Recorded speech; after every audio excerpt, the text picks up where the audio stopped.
This is the Lone Crater YouTube. We hope this video helps. You begin by preparing the phone so the update goes smoothly. First, plug in or ensure battery is at least 20%. This prevents interruptions. Next, connect to Wi-Fi for faster, cheaper downloads. Cellular can work, but may be slower or costly.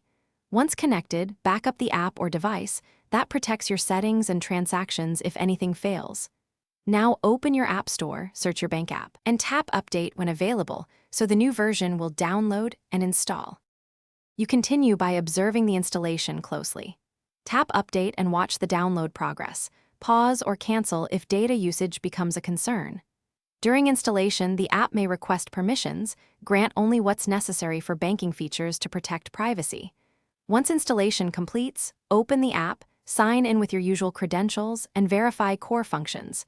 View balance, recent transactions, and transfers. If prompted, follow any in-app migration. Prompts show your settings and biometric logins transfer correctly. You finish by securing and testing the updated app. Enable biometric or PIN login for faster yet secure access. This reduces reliance on passwords. Then perform a low-risk action, check your balance, or make a small transfer to confirm everything works.